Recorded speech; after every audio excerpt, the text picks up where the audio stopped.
Student, now I am going to start the chromosomal disorders. Chromosomal disorders. यहां मैंने आपको aneuploidy, polyploidy, ये सारी चीजें मैं आपको पहले ही बता चुका हूं। तो पहले हमें एक क्रोमोसोमल होगा क्या?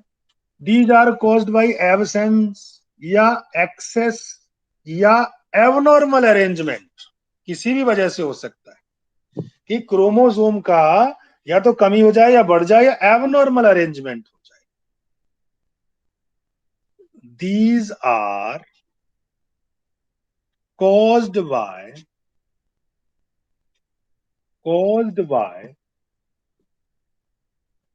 the absence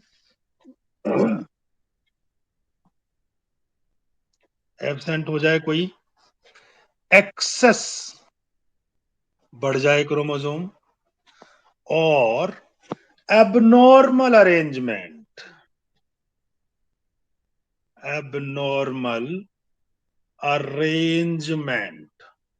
उनका अरेंजमेंट में कुछ गड़बड़ हो जाए ऑफ वन और मोर क्रोमोसोम, तो ये डिसऑर्डर हो जाते हैं।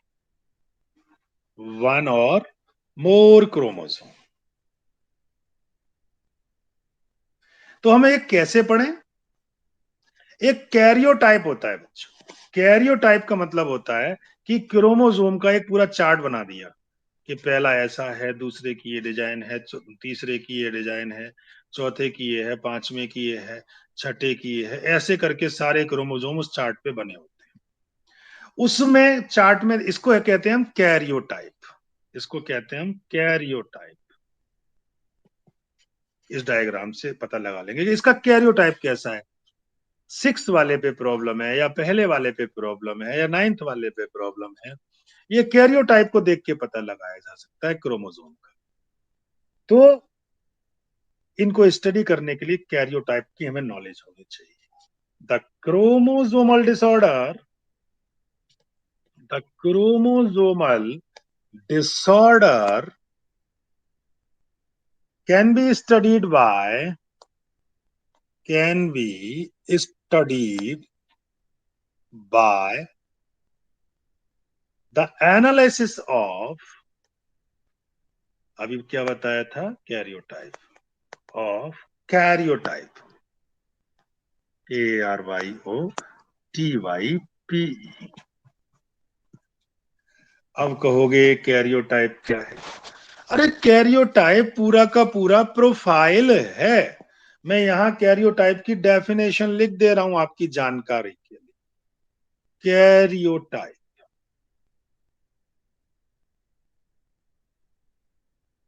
it is an organized profile.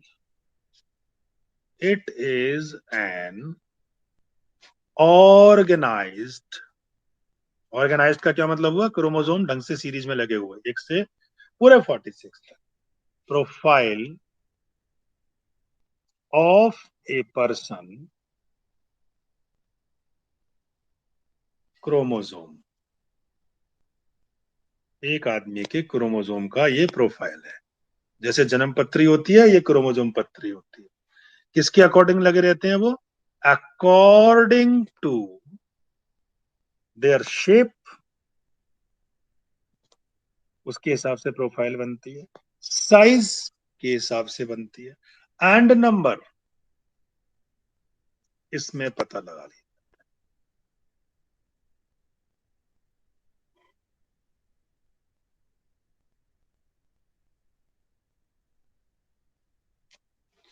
ये कैरियोटाइप। लाइन अच्छी नहीं है, दोबारा से मैं खींचने जा रहा हूं, कोई बात नहीं, एक बार और खिंच जाएगी।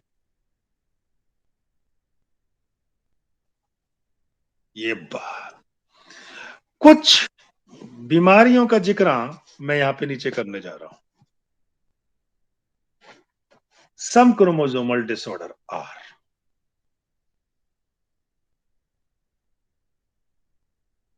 some chromosomal disorder और एग्जाम्पल लेते हैं। सबसे पहला Down's syndrome, number 1, Down's syndrome. Syndrome मतलब ग्रुप ऑफ सिम्टम, बहुत बुरी बीमारी है। इस बीमारी के बारे में जे लैंगडॉन डाउन ने 1866 में बताया था। उसी के नाम पे इसको हम डाउन सिंड्रोम कहते हैं। ठीक है, so it was reported by Langdon Down in 1866। ये जो बीमारी होती है, it occur due to the presence of an additional copy of chromosome.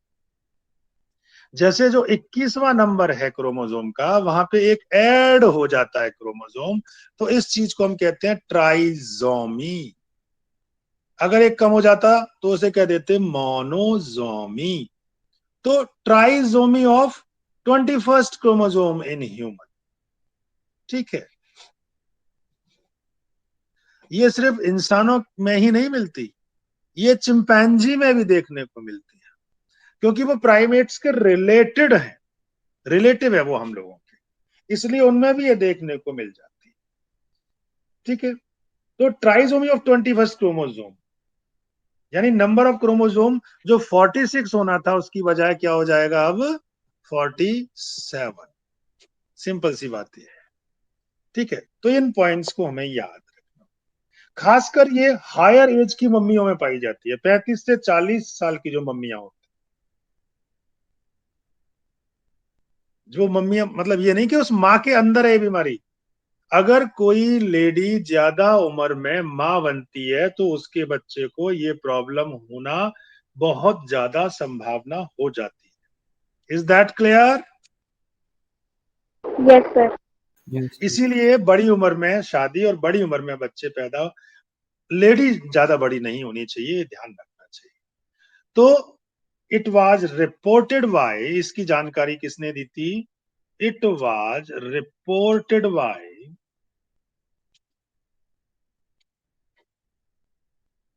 Langdon, LANGDON, Langdon Down, इसने दी थी। कब दी थी? 1866, इसीलिए इसका नाम रख दिया। दिस इज एन, अच्छा ऑटोसोम पे हो रही है, 21वां नंबर तो ऑटोसोम ही हो गया ना। तो this is an autosomal genetic disorder.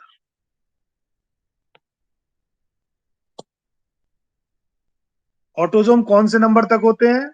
44 तक। अगर 44 तक कोई प्रॉब्लम हो रही है तो वो ऑटोसोमल मानी जाएगी। आगे बात समझ में? क्यों होती है? Due to the presence of an additional copy of chromosome. तो it occurs due to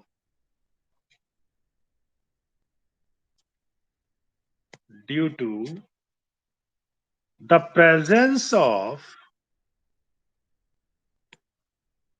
N additional copy, trisomy हो जाएगी, additional copy of chromosome,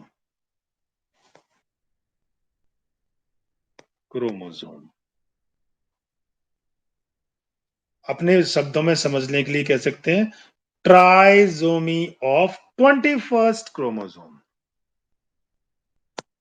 trisomy, trisomy मतलब तीसरा बढ़ गया। Trisomy of 21st chromosome.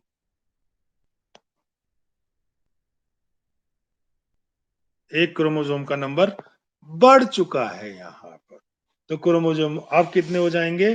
That the number is 47। Number is 47। एक बढ़ गया है, ठीक है।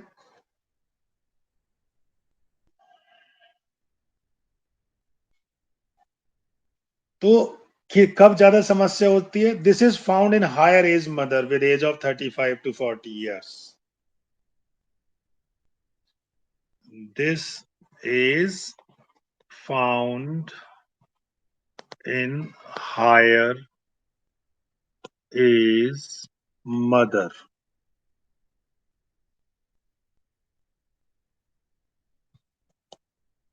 मोर देन 40 years, जिनकी 40 से ज्यादा उम्र में मां बननी। 40 years। उस समय पता नहीं चलता, अल्ट्रासाउंड वगैरह में बीमारियां आ जाती हैं, समझे। और ये सिर्फ हम में ही देखने को नहीं मिल रही, इंसानों में ही देखने को नहीं मिल रही, ऑल्सो सीन इन चिंपैंजी। ये आपकी जानकारी के लिए लिखा है।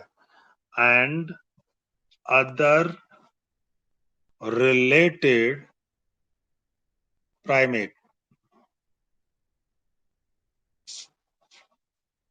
ये क्योंकि अलग से नीट में कभी पूछ पाछ लिया गया कि और भी किसी में होती है, बंद नहीं होगा, ये मुझे मालूम है, ये नहीं होगा, मुझे दोबारा करना पड़ेगा। तो बच्चों, इनमें भी देखने को ये मिलती है। अब आपको ये बीमारी तो पढ़ ली, लेकिन आखिर इसमें होता क्या है, आप ये भी तो जानना चाहेंगे। तो मैं यहाँ सिम्टम्स लिख रहा हूं इस बीमारी के आपके लिए। उन सिम्टम्स से आप पहचान जाएंगे कि अच्छी है बुरी, मतलब बीमारियां अच्छी थोड़ी होती हैं भाई, कमाल कर दिया। सिम्टम्स।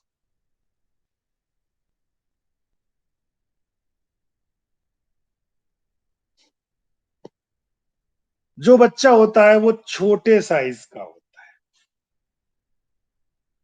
उनका माथा बहुत बड़ा होता है, ठीक है। तो the affected children have broad forehead. Forehead आपका माथा हो गया, बहुत चौड़ा होता है।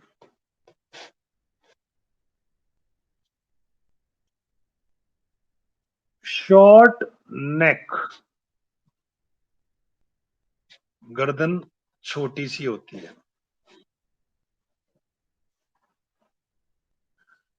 फ्लैट हैंड्स,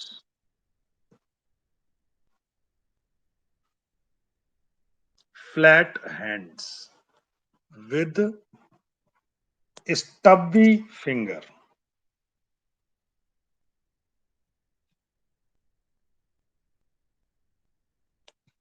फिंगर छोटी छोटी सी उंगलियां, अजीब सी देखने में लगेंगी। हर समय मुंह खुला रहता है, ओपन माउथ। नीचे का होठ नीचे की ओर लटका रहता है ज्यादा। प्रोजेक्टिंग लोअर लिप, मोटा सा नीचे की ओर लटका रहता है। मेंटली रिटार्टेड,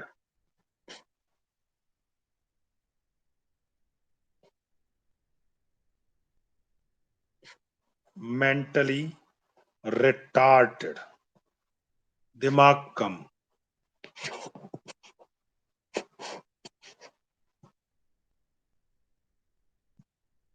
बहुत सारे सिम्टम आ गए, ये तो अच्छी बात थोड़ी है। फरोड टंग, कटी फटी सी जीभ।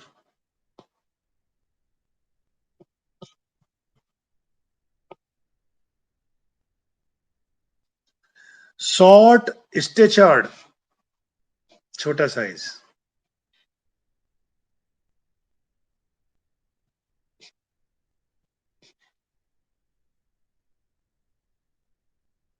जो सिर होता है वो छोटा होता है और फोर हेड जो होता है वो चौड़ा सा होता है, ब्रॉड सा। ठीक है। पाम जो होंगी ब्रॉड तो होंगी, जो पाम क्रीज होती है बड़े स्पेशल टाइप की होती है। ठीक है। तो ये थी down syndrome disease. Down syndrome अब आपको क्लियर हो गया। अब मैं दूसरी बीमारी का जिक्र करने जा रहा हूं आप लोगों के सामने, जिसका नाम है क्लैनी फिल्टर डिजीज। आपकी बुक के अकॉर्डिंग अगर देखा जाए तो अगली बीमारी आ रही है, जो आपकी एनसीईआरटी के बुक के अकॉर्डिंग ही कराऊंगा। ठीक है। सीरीज में अगली बीमारी है डाउन सिंड्रोम के बाद क्लैनी फिल्टर डिजीज। ओके। तो बच्चों जो क्लैनी फिल्टर डिजीज है उसमें एक क्रोमोसोम बढ़ जाता है। कौन सा? एक्स क्रोमोसोम बढ़ जाता है। यहां पे भी कैरियोटाइप 47 हो जाएगा। तो दूसरी बीमारी है क्लीनी फिल्टर, KLINE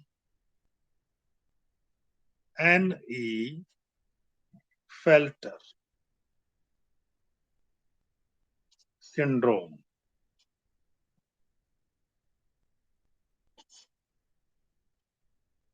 अब ये क्लेनी फिल्टर सिंड्रोम क्या होता है? देखो, हम जानते हैं कि 44 तो है ऑटोजोम। बात समझ में आ गई? अब क्या है, एक एक्स बढ़ जाएगा। माना कि कोई लड़का है, उसमें एक्स वाई होता है, एक्स वाई। ये लड़के में हो गया एक्स वाई, लेकिन यहाँ पे क्या, कितना एक्स बढ़ रहा है? एक एक्स बढ़ रहा है यहाँ पे। तो वो हो जाएगा एक्स एक्स वाई। बात समझ में आ गई? तो ये नंबर क्रोमोसोम का कितना हो गया? सीधा सीधा 47 हो गया। 44 प्लस 3, 47 नंबर हो गया। Is that clear? Yes sir. हाँ जी। तो अब देखने में क्या नजर आ रहा है, ये सेक्स क्रोमोसोम पर बीमारी है या ऑटोसोमल बीमारी है? जब देखने में साफ नजर आ रहा है कि ये सेक्स क्रोमोसोमल डिजीज है। दिस इज एन, क्योंकि सेक्स क्रोमोसोम में ही तो अंतर आ रहा है। तो this is an sex chromosomal genetic disorder. Sex chromosomal genetic disorder. Sex chromosomal disorder है। जो ऐसे इंडिविजुअल होते हैं उनमें नंबर ऑफ क्रोमोसोम 46 की जगह 47 हो जाते हैं। सच इंडिविजुअल या such person have 47 chromosome, 47 chromosome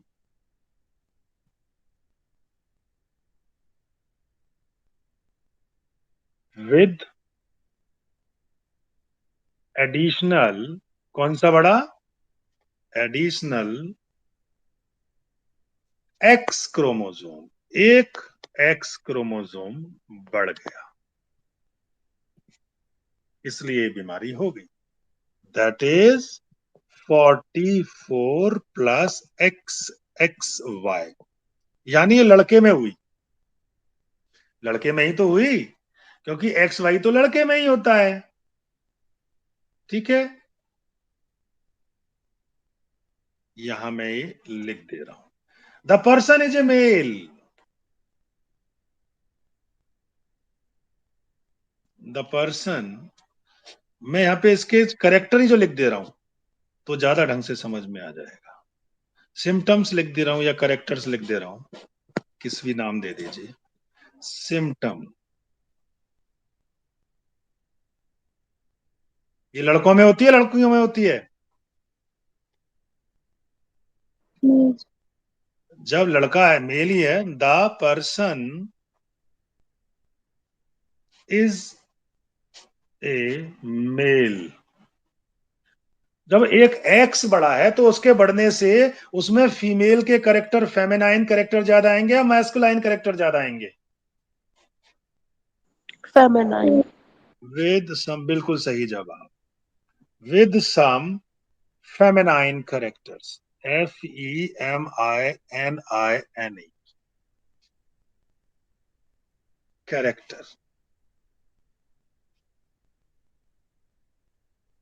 समझे? वो फेमिनाइन कैरेक्टर्स कैसे हो सकते हैं?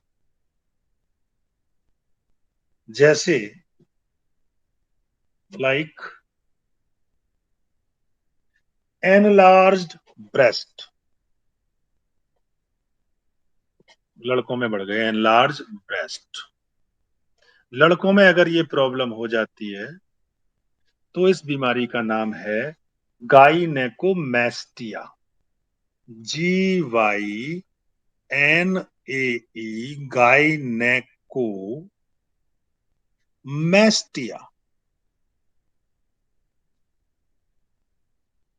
गाइनेकोमेस्टिया शब्द याद रखना। और क्या हो जाता है? एक तरफ का हाथ लंबा हो गया, वन लॉन्ग लिम्ब, पैर भी लंबा हो सकता है। सेमनीफेरस ट्यूब्यूल खत्म होने लगेंगी। Degeneracy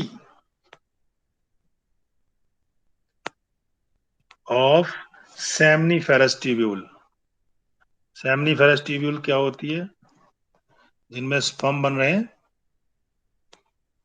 seminiferous tubule.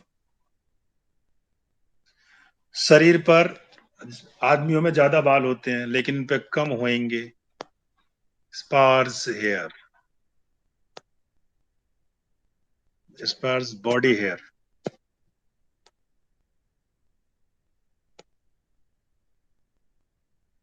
Mental retardation, बेचारा, मेंटल रिटार्डेशन।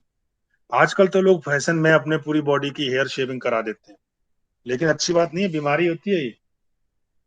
तो ये इंडिविजुअल स्टेराइल होगा या फर्टाइल, बच्चे पैदा कर पाएगा या नहीं कर पाएगा?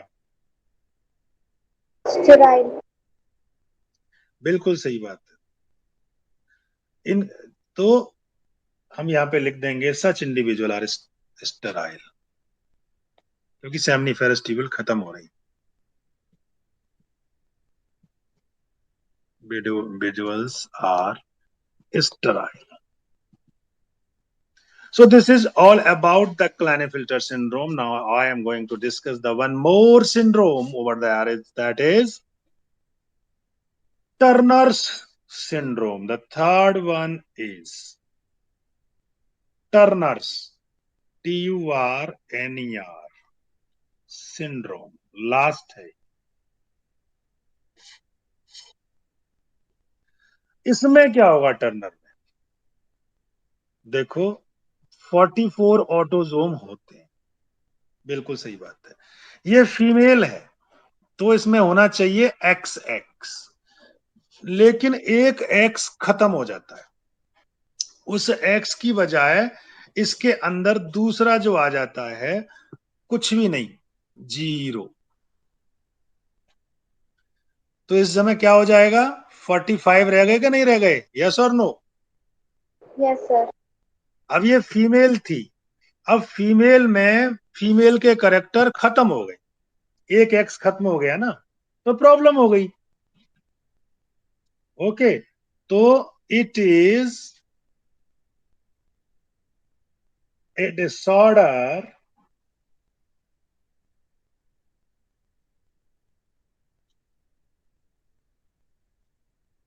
caused due to the absence, यहां पे absence हो गया, of one of the what? X chromosome. Okay, that is 45 with X0, यही तो हो गया।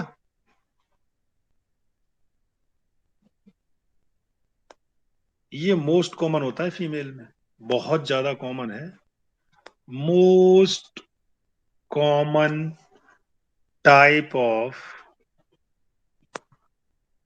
Female genetic disorder,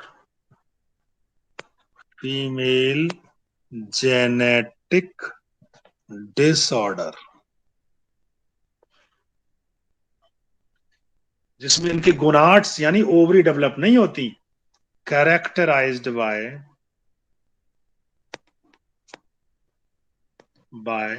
hypogonadism. Hypo मतलब कम डेवलप होना, गोनेडिज्म मतलब गोनाड। गोनाड क्या होता है फीमेल में? तो ओवरी और मेल में टेस्टिस। कोई बात नहीं, मैं यहां पे नीचे इसके सिम्टम लिख दे रहा हूं।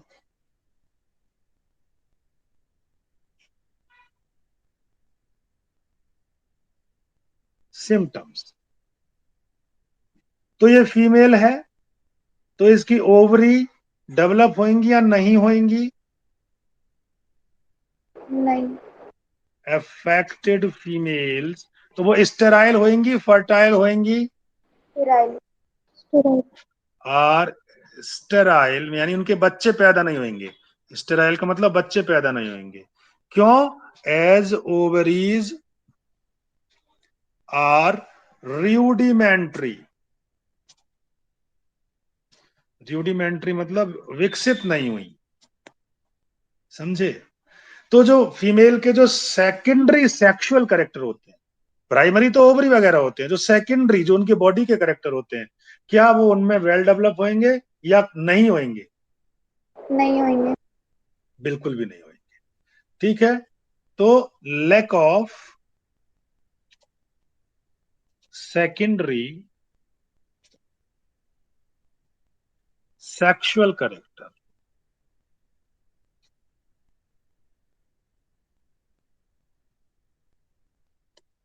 And poor breast development,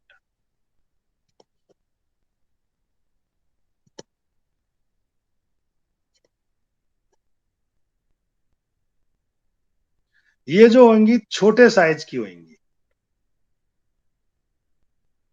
short stature. इनका जो यूटेरस होगा स्मॉल होगा, जिसमें बच्चा ही नहीं रह पाए। पफी फिंगर होंगी,